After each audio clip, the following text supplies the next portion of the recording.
Soul Covenant released yesterday for PSVR 2, Quest 3, and Steam VR. In this video I'll give my review of the game after having spent a good 4 hours, maybe a bit more in this title, and having gotten to the end boss as far as I know. In this game you are essentially a cyborg who maintains the memories of your previous deaths. When soldiers die, the custom is to pick up their bones, which are infused into weapons and act as the grave of the soldiers, and in this game you are living out the memories of your previous lives while wielding the bone weapons of your fellow fallen soldiers. The enemy is a quantum AI army with a god complex trying to rule the world through fear. I probably am not telling the story correctly, and lore is really a heavy part of this game, so I'm just trying to give a very simplistic breakdown of what's happening. Character models are good, they are well designed but a bit simplistic up close. The weapon models are cool, and each one has two forms, a single-hand form and a two-handed form. The levels have decent anime backgrounds but are pretty simplistic in the actual area you are in, and everything is kind of formula and recycled. This game only has a few game formats. In the first 2 rounds of every level you have waves of enemies that you either just have to beat down, or that you are defending an important piece of technology from. The 3rd round of every level, you have basic boss fights that spawn waves of smaller enemies. Sometimes you're protecting a piece of tech. And then in the last round, you have to go through a room of smaller enemies and then into a room with a timed boss fight.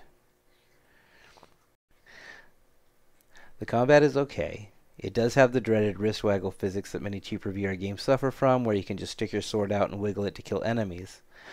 But because you're running around so much, it actually doesn't feel as bad as most other games that have these mechanics.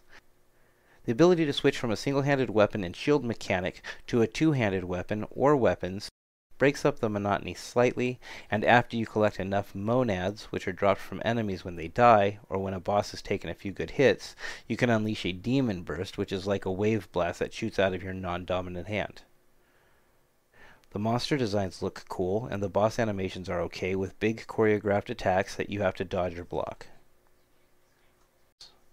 This game has a lot of lore and a lot of long cutscenes. In fact, there are 2 cutscenes for every 1 battle sequence, and even during the battle sections of the game, there's a lot of talking going on and pauses for character dialogue. The voice acting sounds good and feels like an anime, which seems to be the intention. When I first started playing this game, it started with a tutorial. The game told me some lore, it had me do small fighting sequences, and then it gave me more lore, and I felt like, this is an okay tutorial structure. Unfortunately, after completing the first 2 4-stage levels of this 4-level game, it dawned on me that this isn't just a tutorial. The entire game plays like that, and that is where I became disappointed. Each stage of the level starts with a cutscene, with a narrator and some images, and then has the battle sequence, then another cutscene with a narrator and some more images. And it really does feel like you're listening to an audiobook with a few short battle sequences mixed in. Or at least it did until I finally got bored enough to start skipping the story, at which point you realize just how little actual gameplay there is. I did find myself getting sweaty and winded after every level, and I had to take frequent breaks.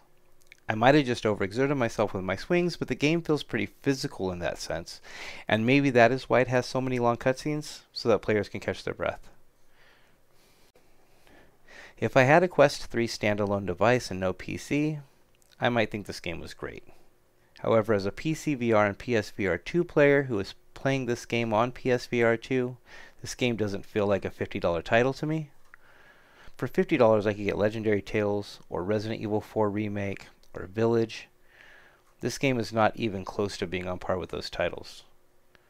I really don't consider it on par with Assassin's Creed Nexus on Quest 3 either, if I'm being honest, and that is a $40 title.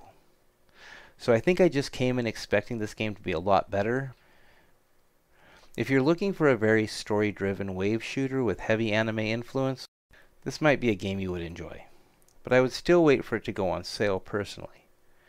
If you're looking for a melee combat-driven RPG-style game on PSVR 2 or PC VR, I think you might be disappointed with this game.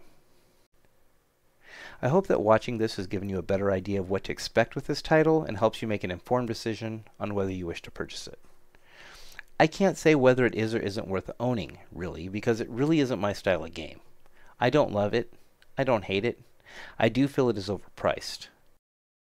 But there were definitely things that I thought were cool and enjoyed experiencing, So I really just can't make that decision for you.